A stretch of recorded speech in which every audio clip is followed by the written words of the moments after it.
मैं नौबा हूँ। मैं एलॉय हूँ और यह एजेंट स्टैक डेली है। Terminal based AI coding agent cloth code dot 185 इस चक्र में एकमात्र एजेंट हार्नेस रिलीज के रूप में आया। एजेंटिक कोडिंग फ्लो को परिष्कृत करता हुआ, एपीआई और रन टाइम बिहेवियर को अपडेट करता हुआ और कोडिंग एजेंट स्टैक्स में कॉन्फ़िग सर्फेस बिल्डर्स को उनके वाया में बांधता हुआ। कर्सर ने भी एजेंट कंट्रोल को फोन पर लाया। लाइव सेशंस, टास्क क्यूज, डिफ प्रीव्यूज और अप्रूवल प्रॉम्प्ट्स के लिए एक मोबाइल सरफेस जोड़ा। इसका मतलब है कि दो सबसे व्यावहारिक बिल्डर सरफेसेस एक साथ हिल गए। टर्मिनल एजेंट जहां कोड वर्क चलता है और मोबाइल कंट्रोल प्लेन जहां ह्यूमंस उसे अप्रूव करते हैं।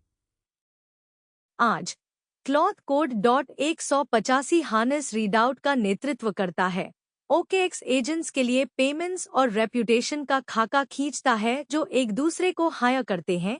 बेस 44 अपना कोडिंग मॉडल लॉन्च करता है और एंथ्रोपिक कैलिफोर्निया स्टेट एजेंसीज के लिए क्लॉथ प्राइसिंग काटता है। आप सुनेंगे कि कर्सर का मोबाइल ऐप अप्रूवल लेटेंसी को कैसे बदलता है। जेमिनी पर्सोनलाइज्ड इमेज जनरेशन का फ्री टियर में जाना क्यों मायने रखता है, और सैमसंग और SK Hynix AI memory crunch के तहत सप्लाई साइड हराइजन लगाने की कोशिश कैसे कर रहे हैं।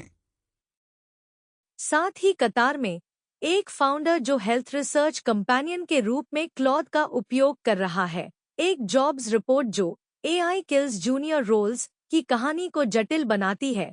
एक शांत AI news day, 3 MCP projects, एक लोकल रन टाइम स्पॉटलाइट और 3 रिसर्च कैंडिडेट्स जिन पर नजर रखनी चाहिए। Terminal based AI coding agent cloth code dot 185 एक वेरिफाइड स्टेबल रिलीज के रूप में उतरा और यह एक सरफेस एजेंट बिल्डर्स को सीधे छूता है। कमांड लाइन एजेंट रनटाइम जो प्रॉम्प्ट्स को code changes, shell actions, review loops और डिप्लॉयबल पैचेस में बदलता है। प्रकाशित पैकेज सोर्स स्टेबल बिल्ड को मार्क करता है। स्टैक ओनर्स को इसलिए चिंता होनी चाहिए क्योंकि क्लॉथ कोड जो एपीआई और रनटाइम लेयर सराउंडिंग टूल्स को एक्सपोज करता है वह बदल गया है।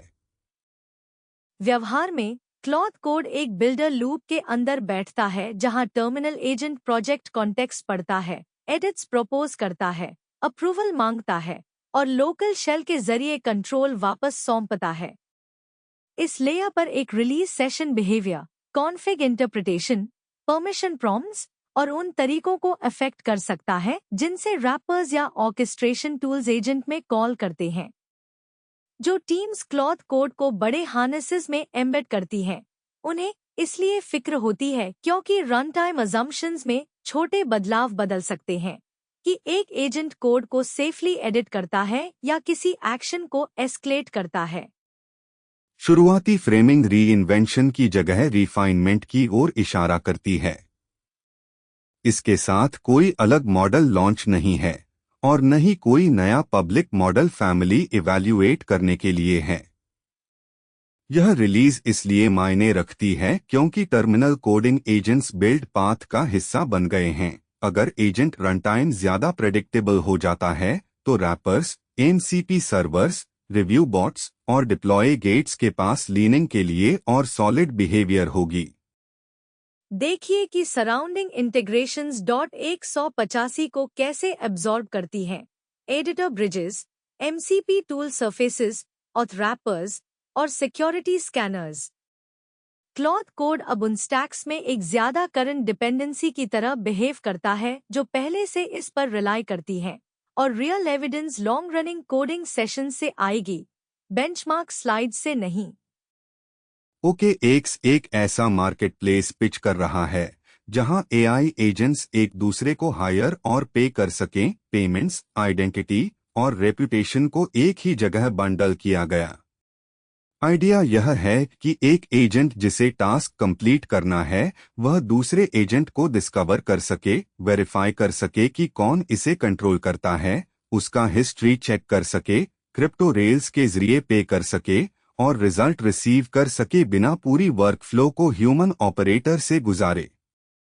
मैकेनिज्म इसलिए मैटर करता है क्योंकि एजेंट टू एजेंट कॉमर्स को वॉलेट से ज्यादा चाहिए। उसे identity binding, task scope, escrow या सेटलमेंट लॉजिक, डिस्प्यूट हैंडलिंग और एक रेप्यूटेशन सिग्नल चाहिए जो जॉब्स के अक्रॉस सर्वाइव कर सके। OKX के पास पहले से एक्सचेंज इंफ्रास्ट्रक्चर, वॉलेट प्लम्बिंग और कंप्लायंस प्रेशर है, तो यह उन पीसेस को ऑटोनॉमस सॉफ्टवेयर एक्टर्स के लिए ट्रांजैक्शन लेयर में टर्न करने की कोशिश कर रहा है। बिल्डर्स के लिए यह आउटसोर्स्ड एजेंट वर्क की शेप बदलता है। हर स्पेशलिस्ट मॉडल या टूल को सीधे एक मोनोलिथिक एजेंट में वायर करने की जगह एक स्टैक सबटास्क्स को एक्सटर्नल एजेंट्स को पेमेंट अटैच्ड के साथ राउट कर सकता है। हार्ड पार्ट्स परमिशनिंग और ट्रस्ट होंगे। कौन स्पेंड कर सकता है, एक एजेंट क्या बाय करने की अनुमति रखता है, रिजल्ट्स कैसे वेरीफाई होते हैं और एक बैड एजेंट रेपुटेशन कैसे खोता है। Near term use case likely narrow, high audit work होगी। Data enrichment, research tasks, testing या कंटेंट ट्रांसफॉर्मेशन जहां पेलोड स्कोप्ड हो और आउटपुट चेक किया जा सके। एजेंट कॉमर्स फ्यूचरिस्टिक लगती है, लेकिन डिप्लॉयबल सर्फेस ओल्ड फैशन्ड है। Identity, rate limits, payment caps, logs और reversible workflows. Base 44 the Wix owned vibe coding platform ने अपना खुद का AI मॉडल रोल आउट करना शुरू कर दिया है। प्लेटफॉर्म ने प्रॉम्प्ट टू ऐप वर्कफ्लो के लिए थर्ड पार्टी फ्रंटियर मॉडल्स पर रिलाई किया था, लेकिन अब यह प्रोप्राइटरी इन्फ्रेंस चाहता है जो स्कैफोल्डिंग एप्लीकेशंस, जनरेटिंग कंपोनेंट्स और बेस 44 के ओन रनटाइम में प्रोजेक्ट वाइड एडिट्स आइटरेट करने के लिए ट्यून्ड हो। That vertical stack matters. Frontier model rent करने, इसे नो कोड इंटरफेस में रैप करने और हमेशा पर टोकन पे करने की जगह बेस 44 मॉडल को उस प्रोडक्ट लूप के अराउंड ट्यून कर सकता है जिसे यह कंट्रोल करता है। Prompt, app structure, component changes, preview, correction और रीडिप्लॉय। अगर मॉडल प्लेटफॉर्म की रन टाइम अजम्पशंस को समझता है तो यह लेटेंसी रिड्यूस कर सकता है, इन्फ्रेंस कॉस्ट लोअर कर सकता है और एडिट्स प्रोड्यूस कर सकता है जो होस्ट एनवायरनमेंट में बेटर फिट करते हैं। मोट का सवाल यह है कि क्या कोई टास्क स्पेशलाइज्ड कोडिंग मॉडल उन जॉब्स पर जनरल फ्रंटियर मॉडल को हरा सकता है जो बेस 44 यूजर्स अक्सर पूछते हैं। ब्रॉड बेंचमार्क इसका जवाब नहीं दे सकते। प्रासंगिक तुलना है ऐप पूर्णता दर, रिपेयर टर्न्स की संख्या, प्रीव्यू स्थिरता और क्या नॉन टेक्निकल यूजर्स आइडिया से लेकर यूजेबल इंटरफेस तक पहुंचने में तेजी से पहुंचते हैं। Vibe coding platform model runtime और आईडीई को एक प्रोडक्ट में मर्ज कर रहे हैं। यह बेहतर डिफ़ॉल्ट बनाता है जब यह काम करता है, लेकिन इससे स्विचिंग कॉस्ट भी बढ़ जाते हैं। अगर यूआई के नीचे का मॉडल प्रोप्राइटरी बन जाता है तो प्लेटफॉर्म चॉइस सिर्फ यूएक्स चॉइस नहीं रहता और यह इस बात पर दांव बन जाता है कि किसका क्लोज्ड लूप सबसे तेजी से सुधरेगा। एंथ्रोपिक ने कैलिफोर्निया गवर्नर न्यूसम के ऑफिस के साथ एक डील की है जिससे राज्य एजेंसियों को क्लॉद की पहुंच मिलती है लगभग आधी स्टैंडर्ड एंटरप्राइज कीमत पर। यह प्रोक्योरमेंट स्ट्रैटेजी है, मॉडल रिलीज नहीं। अंतर्निहित क्लॉद लाइनअप, एपीआई सरफेस और डिप्लॉयमेंट ऑप्शन वही रहते हैं जो एंटरप्राइज वर्जन मार्केट में पहले से मौजूद हैं। मैकेनिज्म है सरकारव्यापी प्राइसिंग कॉन्सेशन जो स्टेट कॉन्ट्रैक्टिंग के जरिए रूटेड है। यह मायने रखता है क्योंकि पब्लिक सेक्टर एआई एडॉप्शन अक्सर procurement default, approved vendor list और एजेंसी टेम्पलेट के जरिए चलता है, न कि वन्फ डेवलपर चॉइस के जरिए। अगर क्लॉद कैलिफोर्निया एजेंसियों में खरीदना सस्ता और आसान हो जाता है तो यह आरएफपीज और इंटरनल मॉडर्नाइजेशन प्रोग्राम्स में डिफ़ॉल्ट ऑप्शन के तौर पर दिख सकता है। पॉलिटिकल कॉन्टेक्स्ट भी मायने रखता है। एंथ्रोपिक डिस्ट्रीब्यूशन जीतने के लिए मार्जिन का उपयोग कर रहा है, जबकि ओपनएआई का कुछ हिस्सों से सरकार के साथ ज्यादा एडवर्सेरियल पोस्चर है। आधी कीमत पर स्टेट डील। एंथ्रोपिक को बिना नया मॉडल लॉन्च किए constituent services, internal research, legal drafting, benefit navigation और एजेंसी सपोर्ट के आसपास वर्कफ्लो में एंट्री देती है। प्राइवेट सेक्टर कस्टमर्स को इसे जनरल प्राइस कट के तौर पर नहीं पढ़ना चाहिए। यह कॉन्ट्रैक्ट बाउंड है। ब्रॉडर इम्पैक्ट है कॉम्पिटिटिव पोजीशनिंग। कैलिफोर्निया गवर्नमेंट में बेचने वाले इंटीग्रेटर्स को अक्सर क्लॉथ को डिफॉल्ट एलएलएम ऑप्शन के तौर पर ट्रीट करना पड़ सकता है, जबकि बैक्ड वेंडर्स को शार्पर प्रोक्योरमेंट आर्ग्यूमेंट का सामना करना पड़ेगा। कर्सर ने एक मोबाइल ऐप लॉन्च किया जो डेवलपर्स को फोन से रनिंग कोडिंग एजेंट्स को गाइड करने देता है। यह लाइव सेशन, टास्क लिस्ट, डिफ प्रीव्यू और अप्रूवल प्रॉम्प्ट सरफेस करता है, फिर डिसीजन वापस एजेंट को रूट करता है। यह ह्यूमन ओवरसाइट को डेस्कटॉप आईडीई से अलग करता है और फोन को लॉन्ग-रनिंग कोडिंग वर्क के लिए कंट्रोल सरफेस बनाता है। ऐप एक थिन रिमोट क्लाइंट के तौर पर काम करता है जो मौजूदा कर्सर एजेंट रनटाइम के साथ पेयर्ड है। क्लाउड रिले और session scoped WebSocket channel agent state को फोन पर स्ट्रीम करता है और अप्रूवल या क्यू चेंजेस को उसी कंट्रोल प्लेन के जरिए वापस भेजता है जिसका डेस्कटॉप उपयोग करता है। अकाउंट लेवल ऑथ मौजूदा कर्सर सेशन को मिरर करता है, इसलिए यूजर कोई अलग एजेंट शुरू नहीं कर रहा, वह उसी को स्टीयर कर रहा है जो पहले से चल रहा है। यह अप्रूवल लेटेंसी को बदल देता है। कोडिंग एजेंट्स अक्सर approve this edit, continue this refactor या प्रीव्यू दिस डिफ पर रुक जाते हैं। अगर इन प्रॉम्प्ट्स को कम्यूट के दौरान या मीटिंग्स के बीच हैंडल किया जा सकता है तो एजेंट्स कम समय आइडल बिताते हैं। यह PR prep, dependency updates, broad refactors और बैकग्राउंड क्लीनअप जॉब्स के लिए खासतौर पर उपयोगी है, जहां ह्यूमन को सिर्फ एक बाउंडेड डिसीजन लेना होता है। देखने के लिए अगला surface push driven hand of है। नोटिफिकेशंस जो समराइज करते हैं कि क्या बदला, अप्रूवल बटन्स जिनमें ट्रस्ट करने लायक कॉन्टेक्स्ट है, और मोबाइल डिफ व्यूज जो रिस्की एडिट्स को हाइड नहीं करते। कर्सर इस पर दांव लगा रहा है कि एजेंट का काम तब भी जारी रहना चाहिए जब डेवलपर डेस्क छोड़ दे।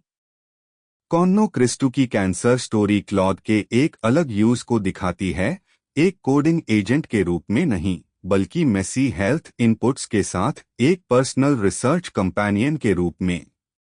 उन्होंने blood results, scan information, variable output, journal entries और ट्रीटमेंट रेजीम की डिटेल्स फीड की, फिर क्लॉड का यूज रीजनिंग करने में किया कंबाइंड पिक्चर के अक्रॉस। हेट्रोजीनियस पर्सनल डेटा के अक्रॉस सिंथेसिस यहाँ वैल्यू को ड्राइव करता है। हेल्थ जर्नीज फ्रैगमेंट्स जनरेट करते हैं, lab panels, imaging notes, medication schedules, sleep trends, symptoms, diet logs, training history और क्लिनिशियंस के लिए क्वेश्चंस। एक मॉडल इन इनपुट्स को ऑर्गेनाइज करने, मेडिकल लैंग्वेज को ट्रांसलेट करने, इनकंसिस्टेंसीज को सरफेस करने और बेटर क्वेश्चंस प्रिपेयर करने में मदद कर सकता है, जबकि अभी भी डॉक्टर की रोल के बाहर रहता है। एजेंट बिल्डर्स के लिए story high trust personal work flows की ओर पॉइंट करती है, जहां रिट्रीवल, प्राइवेसी और प्रोवेनेंस फ्लैशी जनरेशन से ज्यादा मैटर करते हैं। एक यूजफुल हेल्थ असिस्टेंट को स्ट्रॉन्ग बाउंड्रीज चाहिए, क्लियर सोर्स एट्रीब्यूशन, कोई फैब्रिकेटेड सर्टेनिटी नहीं, क्लिनिकल रिव्यू के लिए इजी एक्सपोर्ट और ट्रीटमेंट रिकमेंडेशंस के around guardrails. Human reaction ही है क्यों यह कैटेगरी ग्रो करता रहता है। सीरियस डायग्नोसिस का सामना करने वाले लोग जेनेरिक चैटबॉट नहीं चाहते, वे एक टायरलेस ऑर्गेनाइजर चाहते हैं जो क्लिनिकल केयर के बगल में बैठ सके, डिटेल्स याद रख सके और उन्हें प्रिपेयर्ड होकर आने में मदद कर सके। बर्डन एक्यूरेसी है, एम्पैथी थिएटर नहीं। एआई न्यूज ने इसे स्टॉर्म से पहले का एक क्वाइट डे बताया, और वह क्वाइट खुद उपयोगी कॉन्टेक्स्ट है। कोई मेजर मॉडल लॉन्च साइकिल पर डोमिनेट नहीं हुआ, कोई फ्रंटियर लैब ने बेंचमार्क कॉन्वर्सेशन को रीसेट नहीं किया, और कोई single research result immediate stack changes को फोर्स नहीं करता। क्वाइट डेज ऑपरेशनल लेयर को एक्सपोज करते हैं। एक नए मॉडल नेम के पीछे चेस करने के बजाय news flow agent payments, procurement, mobile oversight, platform specific coding models, image personalisation और इंफ्रास्ट्रक्चर सप्लाई की ओर शिफ्ट हुआ। वे पीसेस हैं जो तय करते हैं कि एआई सिस्टम्स को डिप्लॉय किया जा सकता है, पे किया जा सकता है, गवर्न किया जा सकता है और डेमो के बाद रनिंग रखा जा सकता है। बिल्डर्स के लिए एक लोड्रामा मॉडल डे बाजार की दिशा को वास्तव में समझने का मौका है। काम डिस्ट्रीब्यूशन और कंट्रोल के इर्द गिर्द हो रहा है। रन टाइम किसका है, यूजर कॉन्टेक्स्ट किसका है, पेमेंट रेल किसकी है, अप्रूवल लूप किसका है और मेमोरी का खर्चा कौन उठा सकता है। अगला तूफान शायद मॉडल रिलीज के तौर पर आएगा, लेकिन जो नींव अभी रखी जा रही है वह ज्यादा टिकाऊ है। बेहतर एजेंटों को ट्रस्ट, पेमेंट, पॉलिसी, डिप्लॉयमेंट और रिव्यू के लिए सतहें चाहिए। ये सब तब भी बढ़ता रहा जब बेंचमार्क फीड शांत था। एक नई रिपोर्ट में पाया गया कि हाई इंटेंसिटी एआई अडॉप्टर्स में हेडकाउंट 10.2% बढ़ा और उन कंपनियों में एंट्री लेवल हेडकाउंट 12% बढ़ा। यह उस सरल दावे को खारिज करता है कि एआई अपनाना अपने आप जूनियर भूमिकाओं को खत्म कर देता है।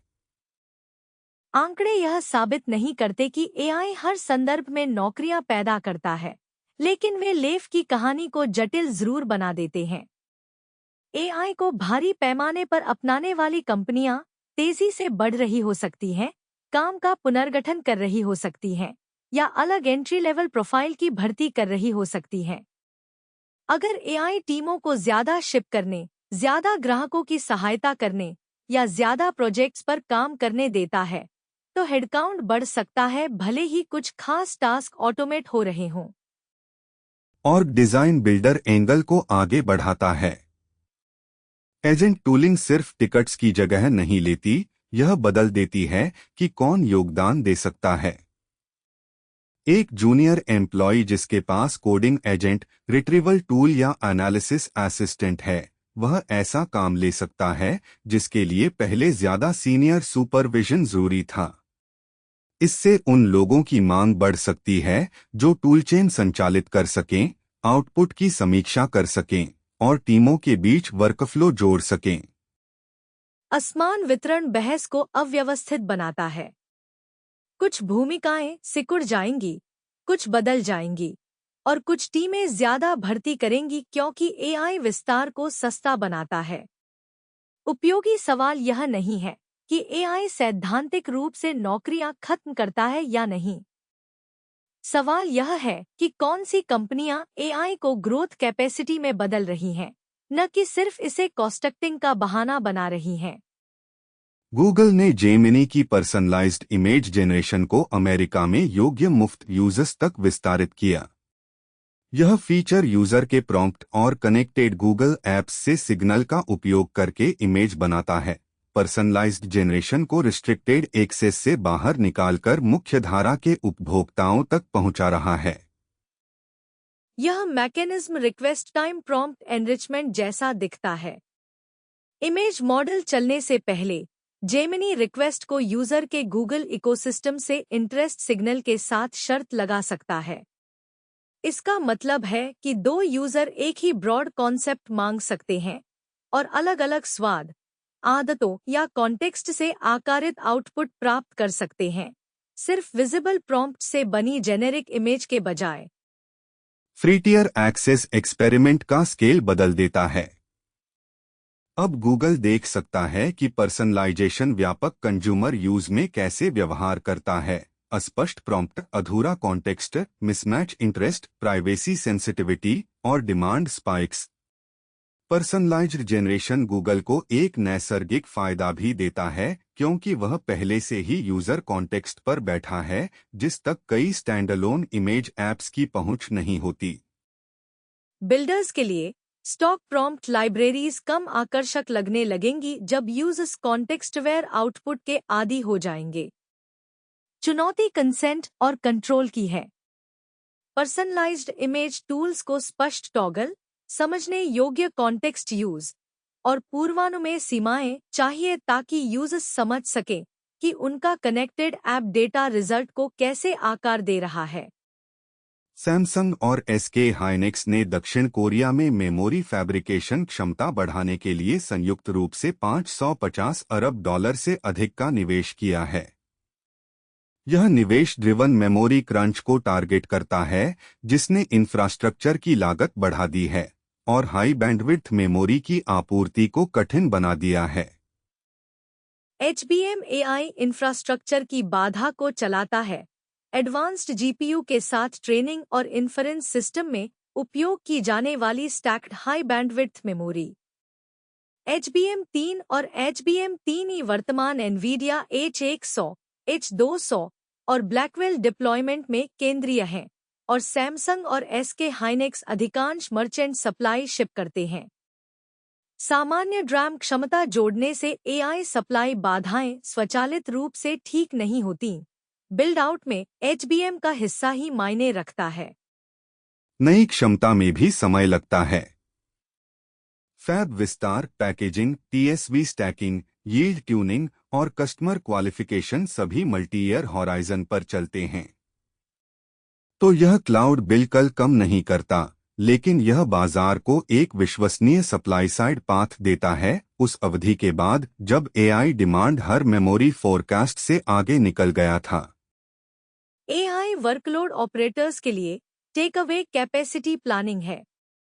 अगर अगले 2 से 3 सालों में HBM आउटपुट में सार्थक वृद्धि होती है, तो GPU क्लाउड प्राइसिंग और वर्कस्टेशन अपग्रेड लागत को राहत मिल सकती है।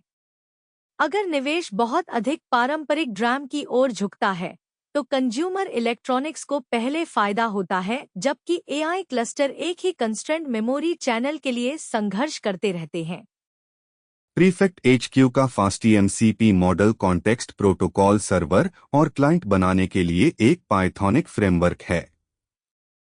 यह प्रोटोकॉल बॉयलरप्लेट का अधिकांश हिस्सा डेकोरेटर्स के पीछे छुपा देता है, ताकि एक पाइथन फंक्शन JSONRPC व्यवहार को मैन्युअली रोलिंग के बिना एक टाइप्ड MCP टूल बन सके। इंटीग्रेशन एंगल सीधा है। मौजूदा पाइथन सर्विसेज को MCP टूल्स के रूप में रैप करें, फिर उन्हें एक कोडिंग एजेंट या वर्कफ्लो एजेंट के सामने एक्सपोज करें, जो पहले से MCP बोलता है। कोडेक्स, हम्स, क्लॉथ कोड या स्टाइल स्टैक में यह इंटरनल बिजनेस लॉजिक को टाइप्ड इनपुट, पूर्वानुमेय आउटपुट और पुन प्रयोज्य प्रॉम्प्ट के साथ कॉल करने योग्य क्षमताओं में बदल देता है। FastMCP महत्वपूर्ण है क्योंकि MCP को अपनाना इस बात पर निर्भर करता है कि टीमें कितनी जल्दी उपयोगी उपकरण जोड़ सकती हैं। एक साफ पाइथन इंटरफेस का मतलब है कि टीमें एक पूरे एजेंट प्लेटफॉर्म को डिजाइन करने के लिए बिल्ड को रोकने के बजाय एक समय में एक सेवा को उजागर कर सकती हैं। डोज डेटा का कोड बेस मेमोरी MCP एक MCP सर्वर है जो एक रेपो को एक स्थायी ज्ञान ग्राफ में इंडेक्स करता है। यह 158 भाषाओं में सब मिलीसेकंड क्वेरी का दावा करता है और शून्य रनटाइम निर्भरता के साथ एक एकल स्थिर बाइनरी के रूप में शिप करता है। लक्षित कोड बेस संदर्भ ही मूल्य प्रदान करता है। एजेंट प्रॉम्प्ट में विशाल स्रोत ब्लॉक भरने के बजाय एजेंट संरचनात्मक प्रश्न पूछ सकता है और प्रासंगिक ग्राफ नोड्स को पुनः प्राप्त कर सकता है। सिंबल, संबंध, कॉल पाथ और क्रॉस लैंग्वेज संदर्भ।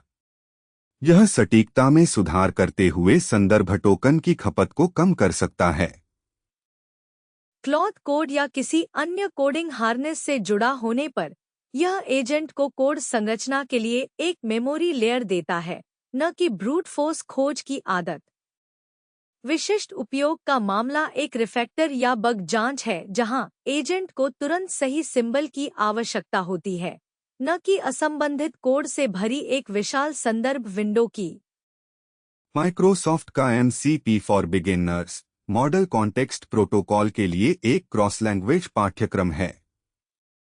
यह .NET, जावा, टाइपस्क्रिप्ट, जावास्क्रिप्ट, रस्ट और पाइथन में उदाहरणों के साथ MCP के बुनियादी सिद्धांतों को समझाता है। टीम मानकीकरण महत्वपूर्ण है।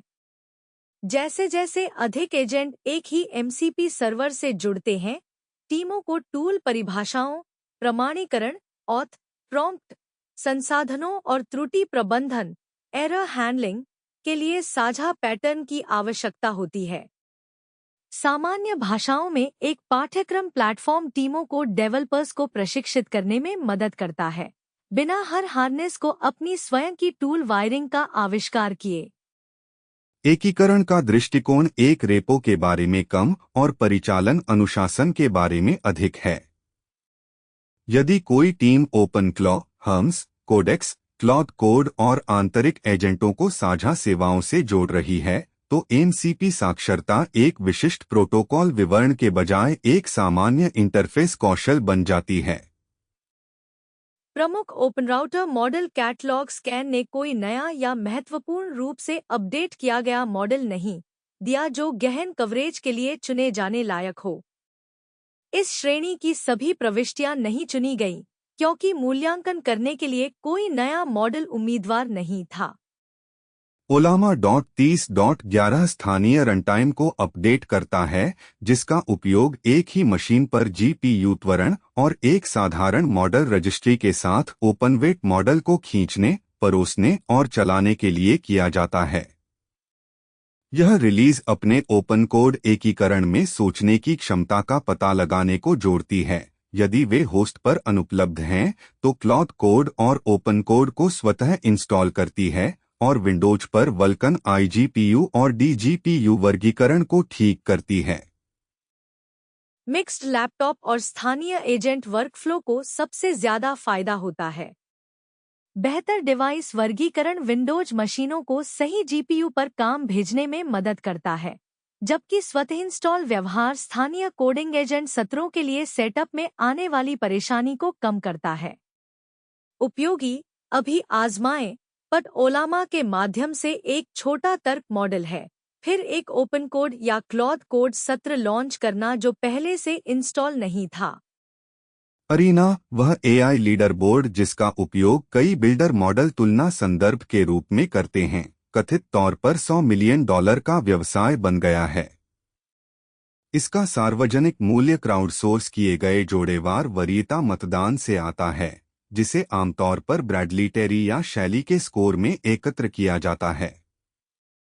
वाणिज्यिक सेवा उन ग्राहकों के लिए होस्टेड निजी मूल्यांकन जोड़ती है जिन्हें अपने स्वयं के कार्यों पर मॉडल तुलना की आवश्यकता होती है।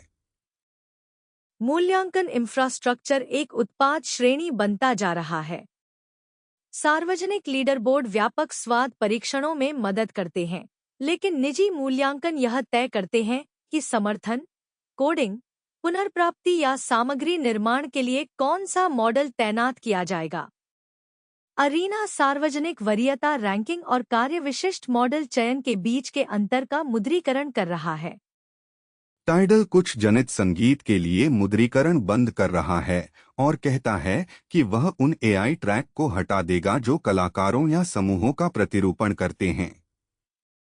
प्रवर्तन स्टैक संभवतः कैटलॉग साइड ऑडियो फिंगरप्रिंटिंग को उन क्लासिफायर के साथ जोड़ता है जिन्हें संश्लेषण कलाकृतियों और आवाज प्रतिरूपण हस्ताक्षरों का पता लगाने के लिए प्रशिक्षित किया गया है। यह मॉडल्यूक के उपकरणों के साथ एक अधिकार प्रबंधन कहानी है। संगीत प्लेटफॉर्मों को अब ऐसे अंतर्ग्रहण फिल्टर की आवश्यकता है जो न केवल कॉपीराइट सामग्री के सीधे अपलोड को पकड़े, बल्कि उन सिंथेटिक ट्रैक को भी जो किसी व्यक्ति की तरह लगने के लिए डिजाइन किए गए हैं। ऑडियो जनरेशन पर काम करने वाले बिल्डरों के लिए वितरण उत्तरोत्तर स्रोत, सहमति और पता लगाने योग्य एट्रीब्यूशन पर निर्भर करेगा। प्रोसेप्शन एक रोबोट हाथ बनाने वाली कंपनी ने टेस्ला के ट्रेड सीक्रेट मुकदमे का निपटारा कर लिया है और $11 मिलियन की फंडिंग की घोषणा की है। दिलचस्प तकनीकी पहलू निपुण हाथ डेटा संग्रह है, उच्च डिग्री फ्रीडम वाले टेलीऑपरेशन रिग्स, सघन टैक्टाइल सेंसिंग और multi modal imitation learning dataset. Robotics टीमें एक ही समस्या से बार बार जूझ रही हैं। हाथ बनाना मुश्किल है क्योंकि उपयोगी मैनिपुलेशन डेटा दुर्लभ और महंगा है। प्रोसेप्शन खुद संग्रह की बाधा को एक उत्पाद में बदल रही है। यदि उसकी टेली ऑपरेशन और टैक्टाइल पाइपलाइन बढ़ती है, तो कंपनी केवल एक हाथ नहीं बेच रही है, वह फिजिकल एजेंट्स के लिए ट्रेनिंग डेटा बेच रही है। क्लॉड कोड 185 टर्मिनल आधारित कोडिंग एजेंट रनटाइम को चालू रखे हुए है, इसलिए सेशंस, कॉन्फ़िग, अप्रूवल और सिक्योरिटी रिव्यूज से जुड़े इंटीग्रेशंस को वास्तविक कोडिंग काम के माध्यम से देखना चाहिए। कर्सर का मोबाइल ऐप अप्रूवल लूप्स को पोर्टेबल बनाता है, जिससे यह बदल जाता है कि लंबे समय तक चलने वाले कोडिंग एजेंट्स एक डेवलपर के दिन में कैसे फिट होते हैं। OKX यह परीक्षण कर रहा है कि क्या पहचान, भुगतान और प्रतिष्ठा एजेंट्स को अन्य एजेंट्स को काम पर रखने में सहायता कर सकती हैं, बिना किसी इंसान के हर काम में मध्यस्थता किए। बेस 44 का कस्टम मॉडल दिखाता है कि वाइब कोडिंग प्लेटफॉर्म अपने स्वयं के इन्फरेंस, टाइटर रनटाइम और उच्च स्विचिंग लागतों की ओर बढ़ रहे हैं। एंथ्रोपिक का कैलिफोर्निया समझौता मॉडल में कोई बदलाव नहीं है, लेकिन यह राज्य सरकार की डिफ़ॉल्ट सेटिंग्स को क्लॉड की ओर बदल सकता है।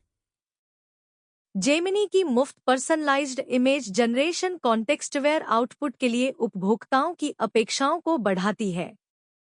सैमसंग और SK हाइनिक्स HBM आपूर्ति के पीछे काफी पूंजी लगा रहे हैं, लेकिन इसका लाभ इस बात पर निर्भर करता है कि कितना निर्माण वास्तव में AI मेमोरी को लक्षित करता है। Fast MCP, code base memory MCP और माइक्रोसॉफ्ट का MCP पाठ्यक्रम सभी एक ही दिशा में इशारा करते हैं। Agent stack tool server, graph context और साझा प्रोटोकॉल साक्षरता के इर्दगिर्द मानकीकृत हो रहे हैं। इन सभी कहानियों के पीछे के लिंक और स्रोत संदर्भ के लिए tobyonfitnesstech.com पर शो नोट्स देखें। एजेंट स्टैक डेली सुनने के लिए धन्यवाद। हम जल्द ही वापस आएंगे।